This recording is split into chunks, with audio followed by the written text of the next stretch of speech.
Vamos a tener con nosotros hoy a don Jorge Sánchez, autor del libro Geografía Insólita del Imperio Español, publicado por el editorial Almuzara. Don Jorge, muy buenos días. Buenos días, gracias por invitarme. Don Jorge, la pregunta es obligada. ¿Por qué el título de este libro, Geografía Insólita? ¿Por qué es insólita?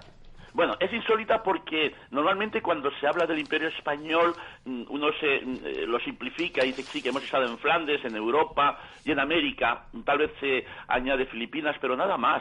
Y sin embargo yo en este libro visité personalmente 50 lugares, de los cuales muchos son insólitos para el que lee algo superficial sobre el Imperio Español. Yo estuve en todos esos lugares que fueron en algún momento de la historia de España dominios españoles, como las Islas Marquesas o las Islas Salomón, además de las Marianas y las Carolinas. O sea que además de incluir todos los 20 países actuales de Hispanoamérica, el 50% de los estados de Estados Unidos, incluyendo Alaska, pues sobre todo me concentro, mi mejor capítulo creo que es el Pacífico, donde empiezo por la isla de Pascua, después que precisamente la descubrió un holandés, pero después vino un tal Felipe González, como el presidente que hemos tenido, y hizo el primer mapa, contacto con los nativos, en plan amistoso. Después, Domingo Bonechea estuvo varias veces en la isla de Tahití. Lo que pasa es que el gobierno español se despreocupó por esa isla y hoy pertenece a Francia. Pero también descubrimos varias de las Islas Marquesas. Y luego ya nos fuimos a Guam, que ahí sí, Guam durante unos 250 años fue escala del legendario galeón de Manila, que enviábamos tanto ida como a la vuelta, desde Manila productos de China, de Japón, se embarcaban hacia una escala en Guam y de allí proseguía hasta Acapulco o San Blas en el actual país de México. Y fíjese, poca gente sabe o ha interiorizado o ha investigado que Alaska también fue territorio español. Y como dice en la portada del libro, se preservan numerosos topónimos asignados por nuestros navegantes. ¿Cómo es esto? Bueno, y eso a pesar de los ingleses, porque la mayoría eran nuestros. Lo que sucedió es que hubo una crisis, la llamada crisis de Nootka. Yo estuve en Nootka, está en la isla de Vancouver, hoy pertenece a Canadá. Había una fortaleza, ahora ya no queda nada, ni siquiera los palos, nada. Entonces, España cedió ante los ingleses en esta crisis, y la isla de Vancouver, que se llamaba Bodega y Cuadra, que fue un criollo de origen vasco, nacido en Lima, y luego las expediciones de Ezeta, otro vasco también, un mallorquín. Enviamos 12 expediciones a Alaska. ¿Para qué? Para evitar que los rusos se afianzaran y bajaran más al sur hasta California, que era el intento de ellos. O sea, los mantuvimos allí, en una frontera. Entonces, Alaska, los rusos, establecieron la capital en Sitka, una ciudad preciosa que pasé un día entero, y nosotros todo lo que es del sur. Pero en la crisis de Nootka, ya te digo, lo cedimos a los ingleses. Por eso los ingleses se apropiaron de ello y nosotros nos fuimos con la cola entre las piernas, digamos. Es una pena, pero España no tenía tanta capacidad de gente para poblar todos estos sitios, entonces prefirió afianzar los más importantes, como era Nueva España, México, Perú, etcétera, y dejar estas migajas para otras potencias. También cuentas en el libro esa expedición filantrópica de la vacuna de la viruela que realizamos a China, ¿no? Bueno, sí, a China y Filipinas salvamos millones de vidas. Fíjate que nosotros mismos me dio coraje ver de que hemos aportado tantísimo a la humanidad, somos uno de los países más benefactores de la humanidad, y que los propios españoles lo ignoran. Y hay placas por doquier. Por ejemplo, en Manila hay una placa dedicada a Carlos IV, precisamente, que fue el que la financió, a esta expedición Balmes. Y no solamente esto, sino que, ya te digo, de los topónimos que quedan en Alaska, por ejemplo, está el glaciar Malaspina, que efectuó una expedición más interesante y más larga que cualquiera de las del Capitán Cook. Sin embargo, tú en todas partes verás, aquí estuvo el Capitán Cook, o en Alaska es un empacho de Cook, el hotel principal, la cafetería, la avenida principal, todo se llama Capitán Cook.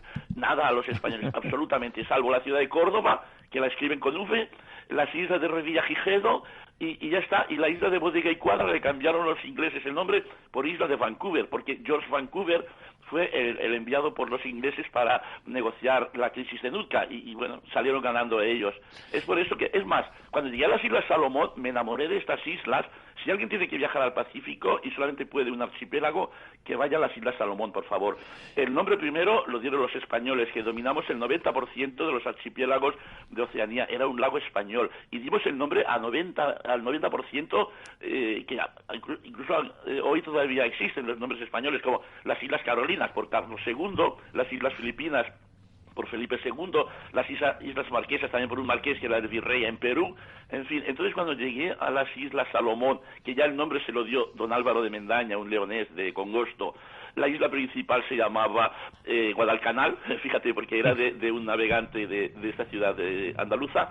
Otra isla se llama Santa Isabel, otra isla se llama San Jorge, que me apresuré a visitar porque es bionomástica, San Jorge, San Cristóbal, etcétera. Entonces cuando averigüé que don Álvaro de Mendaña, junto a 46 expedicionarios españoles, en su segunda expedición, porque efectuó dos, el leonés, murió en una isla que se llama Nendo, me apresuré a comprar 200 kilos de cemento, cogí un barco durante 2 días y 2 noches, me llevé a un cura irlandés que era católico porque quería que se le hiciera una misa de requiem a todos los 47 españoles que murieron y una placa de cobre, y todavía ahí sigue. Y todavía estoy esperando que alguien, no lo sé, del gobierno español, Estudios del Pacífico, me llame y me dé las gracias, porque es el único monumento que hay de don Álvaro de Mendaña allí, en el archipiélago de Santa Cruz. Pero bueno, lo hice de corazón porque vi la valía. Eran argonautas esa gente, es increíble, hoy son irrepetibles sus proezas.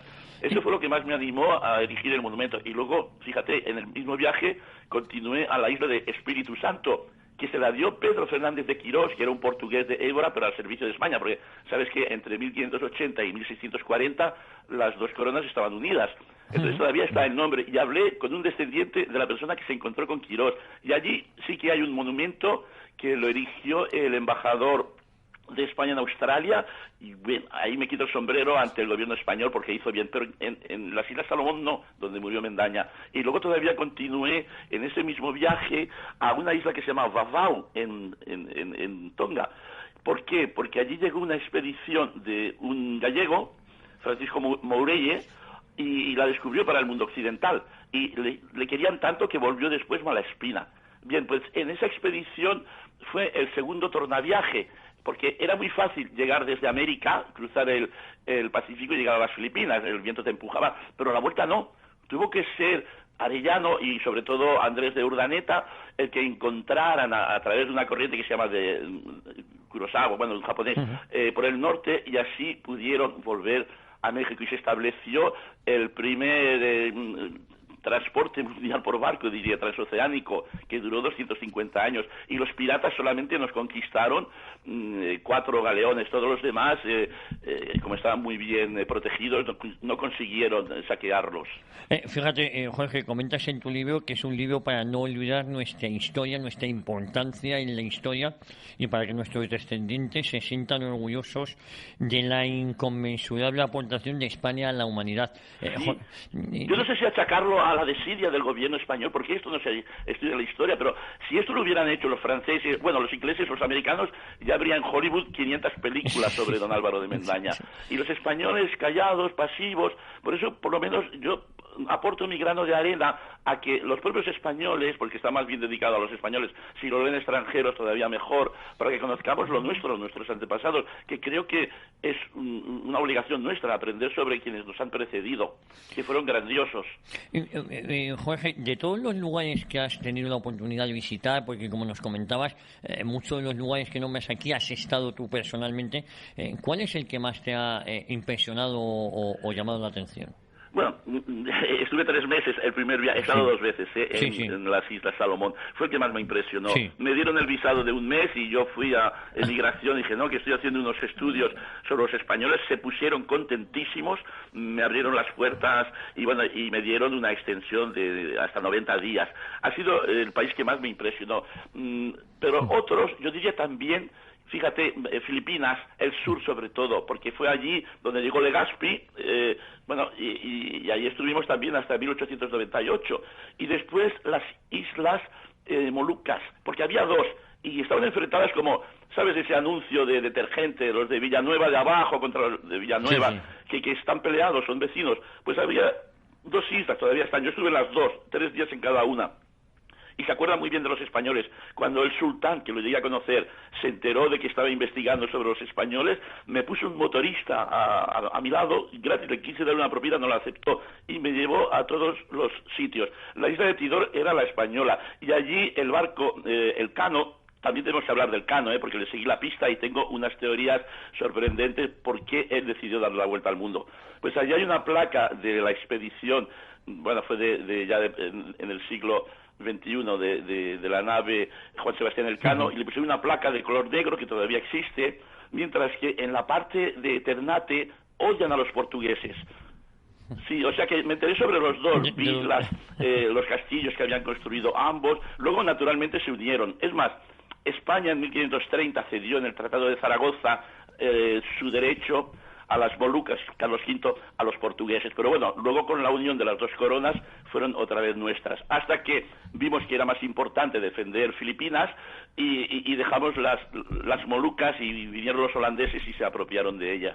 Oye, Pedro, en este libro recuerdes, bueno, medio mundo, pero reivindicas también nuestra historia, porque claro, nos has hablado que España estuvo presente en Asia, por supuesto en Hispanoamérica, pero quizás los más desconocidos que también estuvo en África, ¿no?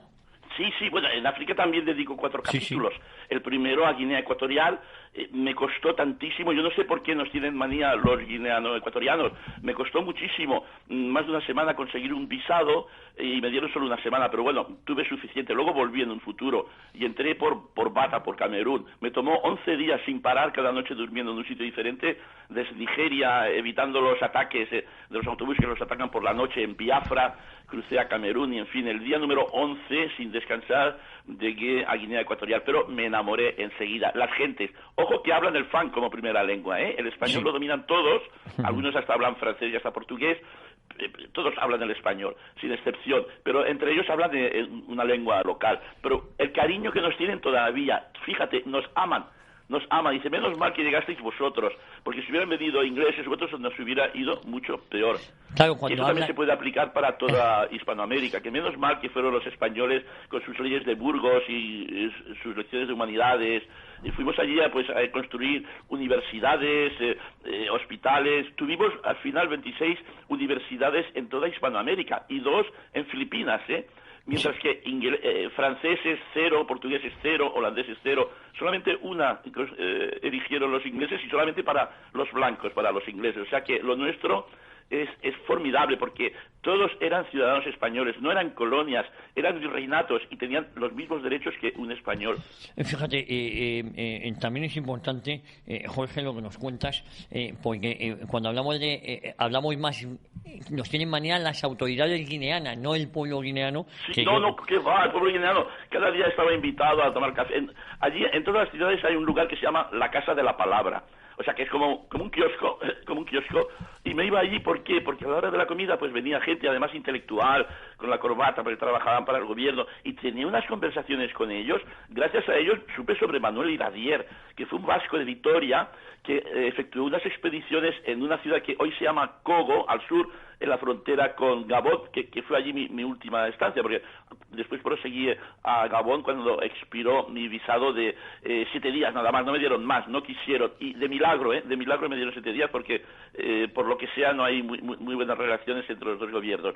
Y entonces allí averigüé sobre este expedicionario que, aunque no esté a la par de otros del siglo XIX, ingleses como David Livingstone, Stanley, bueno, Stanley fue un criminal, ni siquiera lo quiero mencionar, pero Richard Barton, que fue amigo de él, pero no el esposo de la Elizabeth Taylor, el actor, sino un viajero inglés del siglo XIX. Pues nuestro Manuel de Iradier también efectuó fabulosas expediciones, y este país se cambió a los portugueses porque tuvimos un conflicto en Uruguay, porque Uruguay por el Tratado de Tordesillas pertenecía a España, pero los portugueses invadieron de esta zona que hoy es el país de Uruguay, que al final ha quedado independiente. Entonces, para recuperarlo y ceder una zona del sur de Brasil que habíamos conquistado los españoles, se la devolvimos a los portugueses a cambio de obtener este pequeño país que hoy se llama Guinea Ecuatorial, que yo me acuerdo que cuando iba al cole, que todavía se estudiaba, creo que en el 1968 se les concedió la independencia. Sí. Ese es el primer capítulo. Luego ya me voy al Sáhara Occidental, pero no al invadido por Marruecos, sino a la parte liberada por la República Árabe Saharaui, que con base en Tinduf, que viven 170.000 refugiados todavía. Yo me fui con ellos a Tifariti y vi cómo vivían. Y claro, nos reprochan mucho. ¿Por qué nos abandonasteis si nosotros éramos la provincia número 51 de España? Uno solamente, me enseñó el carnet de identidad español antiguo, fíjate, Sí, y a mí me daba pena, yo no sabía qué contestar, que de facto, aún, según las Naciones Unidas, claro, aún es un territorio que debería estar administrado por España. Fíjate, Luego de ahí me fui a Sidi Ifni, hay poco, Ifni, sí. Pero lo que más me gustó fue el norte. Hice base en la preciosa ciudad de Chauen, Tánger, Tetuán, y allí casi todo el mundo habla el español, aparte de que saben mejor que tú quién está ganando la liga, siguen el Madrid, el Barcelona, hablan el español la mayoría porque ven Telecinco y en fin otras televisiones, y también allí, y eso fue el final. Y fíjate que hice el itinerario siguiendo el viaje de la primera vuelta al mundo de la humanidad de Magallanes, que murió en la isla de Mactán, que fui al sitio donde murió, no se encontró su cadáver, seguramente se lo comerían un tal Lapu Lapu, jefe-zuelo. Y luego continuaron, el Cano continuó, y con la victoria llegamos a España tras casi 3 años de viaje. Oye, fíjate, Jorge, con esto acabamos y también dices que en el Sáhara español, como nos has comentado, pero llegaste la primera vez en 1972, que eras menor de edad, ¿no? Y cuentas la anécdota de que te devolvieron. ¿Sabes qué pasa? Que me desengañé. Yo quería ser, yo amo el ejército, yo quería ser un soldado legionario y me quise apuntar, pero vi unas cosas que no me gustaron mucho. Era demasiado jovencito y hubo un tío bestia que no sé, me miró con malos ojos y me amenazaba y no sé qué, y al final me marché. Es una pena, porque fíjate, hubiera cambiado mi destino. En lugar de ser un viajero, que ya conozco la totalidad de los 193 países de las Naciones Unidas, pues hoy sería un legionario con mucho orgullo. Pero no, me quedé unos días y me marché. Bueno, sí. pues... Pero sí que estuve allí en el Ayun, donde estaban los españoles. Llegué hasta Villa Cisneros, fíjate, ya cerca de Mauritania. Sí. Pero me volví para atrás y dije, esto no es para mí, yo no quiero el ambiente. Además, no me gustó la atmósfera, no la quiero describir, pero no era lo mío. Bueno, te hiciste un viajero impenitente. Bueno, hay que recomendar, Jorge, este libro, Jorge Sánchez, autor de Geografía Insólita del Imperio Español, de editorial Almuzara, un libro muy recomendable, como dice en la propia contraportada del libro, un libro para no olvidar nuestra importancia en la historia y sobre todo para que nuestros descendientes se sientan orgullosos. Jorge, te mando un abrazo muy fuerte, insisto, felicidades por este magnífico libro. Donde Muchas gracias y otro abrazo para vosotros. Un abrazo muy fuerte, Jorge, un abrazo.